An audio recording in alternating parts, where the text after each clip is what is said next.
Ever feel like you need a PhD just to understand the headlines? Yeah, sometimes it feels like you need to be a scholar just to get through the news. Right.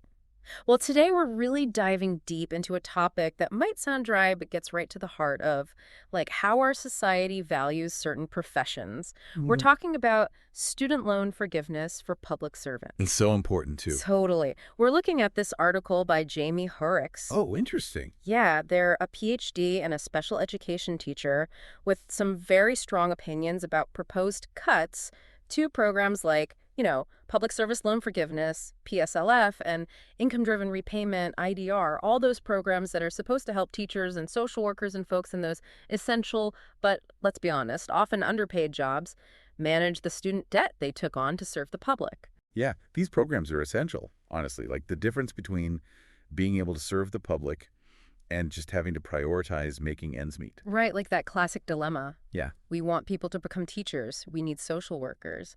But the financial burden can be a huge deterrent. for sure. It's like a societal dissonance praise for the work, but when it comes to support. Crickets. Right. Horrocks argues that loan forgiveness programs like PSLF and IDR, they help resolve that. They make it possible to pursue both passions and financial stability. It's about valuing those professions, not just in word, but in deed, right? Yeah, exactly. Okay, so that leads us to a term Horrocks uses a lot, neoliberalism. Always Yeah. makes me feel like I need to go back to Poli-Sci 101. What's the deep dive definition? Oh, man, neoliberalism. It's a mouthful, right? Essentially, it favors letting the free market run the show, even when it comes to things like essential services. Less government, more individual responsibility. So a very hands-off approach. That's the idea, yeah. Yeah. And because of that, programs like PSLF and IDR, which require government spending, they become targets. Because they clash with that core belief of letting the market sort it all out. Exactly. And here's where Horrocks gets really interesting, actually. They see these cuts not as isolated things, but part of a much bigger trend. Driven by this neoliberal ideology. Exactly. It's the idea that government spending, especially on things that could be seen as social safety nets, they're seen as inherently inefficient, wasteful even compared to, Corporate tax breaks. Right, exactly. It's a whole other deep dive. Definitely. But to bring it back to Horrocks, they take it a step further and connect this to neocolonialism, which I have to admit seemed like a bit of a leap. It is a provocative connection, It is. but it makes a lot of sense when you really get what they're saying. See, Horrocks argues that neocolonialism isn't just about, empires and colonies anymore.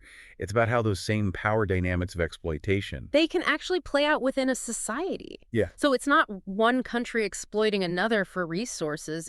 It's more like certain groups within a society being exploited. Even if it's less in your face. Exactly. So think about it like this. If we're making it harder for people to go into public service professions without being crushed by debt, are we, in a sense, extracting their labor and their talent without fairly compensating them for it? Like we're saying, we need you to do these important jobs, but we're not willing to acknowledge the true cost of that work. And that's a really powerful way to think about it. It challenges us to look beyond just the surface level of these policies and consider their deeper implications.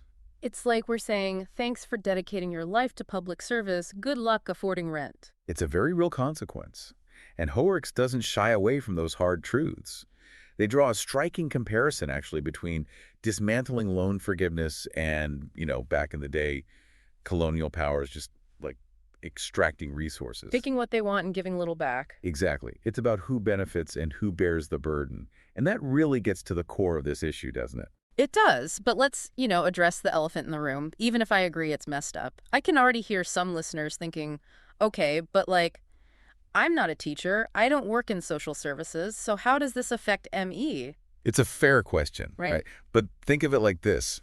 What impacts one part of a system? Impacts the whole thing. Exactly.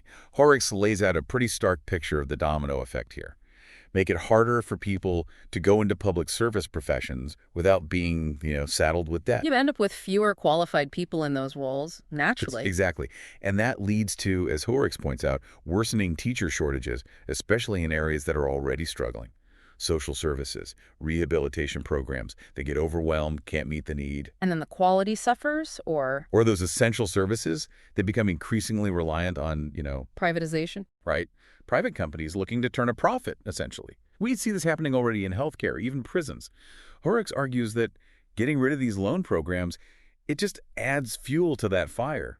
Essential services, increasingly dominated by corporate interests. It's like the more we defund and devalue public service, the more we open the door for privatization to step in. And that often means higher costs, less accountability. It's a vicious cycle. It really is. Speaking of vicious cycles, Horrocks highlights something called Project 2025 as a driving force behind this whole thing.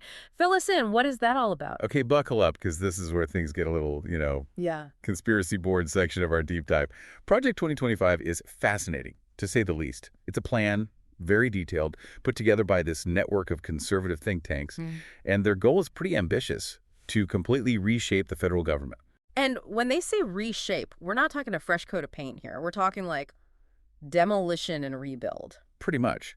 Remember earlier we were talking about neoliberalism and their view of government spending? Yeah. Project 2025, they take that idea and, run with it to the extreme.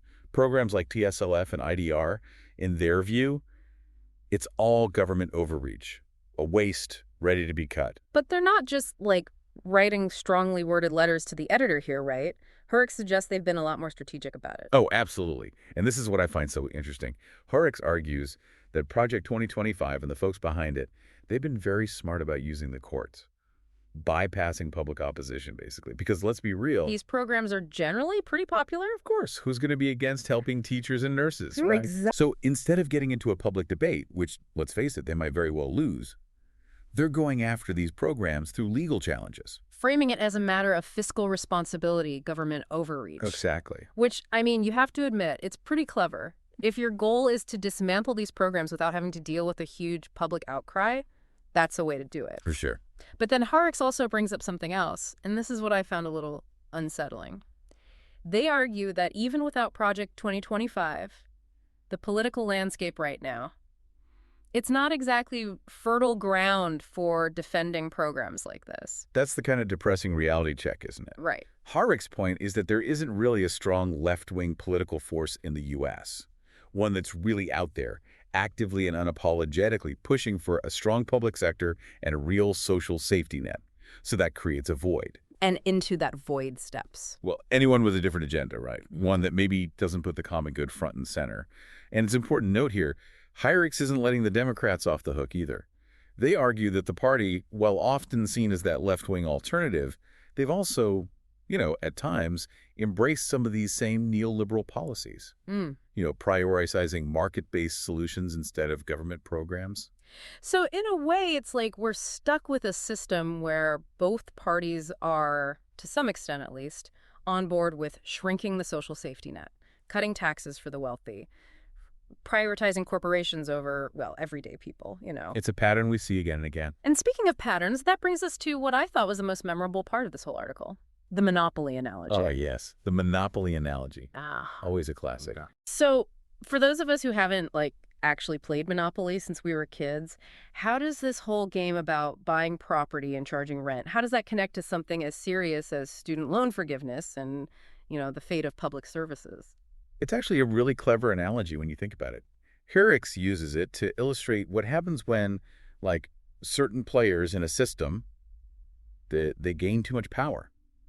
So you're playing Monopoly. Oh, man, I can already feel it, that late game tension. Right. At first, it's no big deal. Someone starts acquiring a few properties, but then they start collecting rent, they buy up more, and suddenly everyone else is stuck paying every time they land on those squares. Well, that one player's little empire just keeps growing. Exactly. And that's the parallel Horrocks is drawing here. They argue that as public services get defunded, privatized, programs like PSLF and IDR dismantled, it creates more space for corporations to step in. Essentially, they offer those same services, but this time... they're in it for the profit. Exactly. It's no longer just about serving the public good. It's about, the bottom line. So going back to Monopoly, it's like that moment when you realize, oh, the game's basically over. One player has all the power, and the only way to keep playing is to just, hand over all your money until you're bankrupt. It's a pretty bleak picture, right?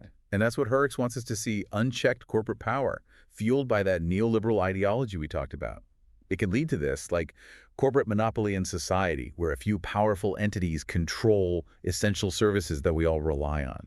And I think we're already seeing this play out in a lot of ways. Oh, Like absolutely. with internet providers, healthcare costs, it doesn't exactly end well for everyday people. No, it doesn't.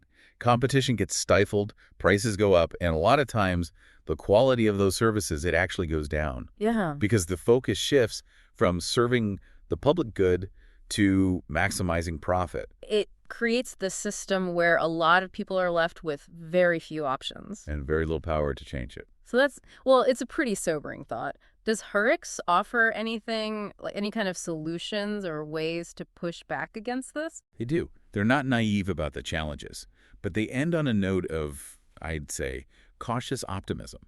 They emphasize the power of awareness. Like just understanding these systems, seeing how something like student loan forgiveness connects to corporate power, to privatization. They argue that's the first step toward actually changing them. It's like that saying, knowledge is power. Exactly. Horbrooks wants us to support movements fighting for social justice, advocate for policies that prioritize the common good, and hold our elected officials accountable. Remind ourselves that we're not just pawns in this monopoly game. We have choices Yes, every single day. we can choose what kind of world we want to live in, what we want to leave behind for future generations. And that's a powerful message, don't you think? It really is. Big thanks to our listeners for joining us for this deep dive. We covered a lot of ground today, but hopefully you come away with a deeper understanding of how something like student loans connects to these much bigger questions of power, ideology, and the kind of future we're building together. Because ultimately, it's not just about the policies themselves, it's about the values they reflect, the choices we make, and the world we create through those choices. This has been The Deep Dive. Thanks for listening.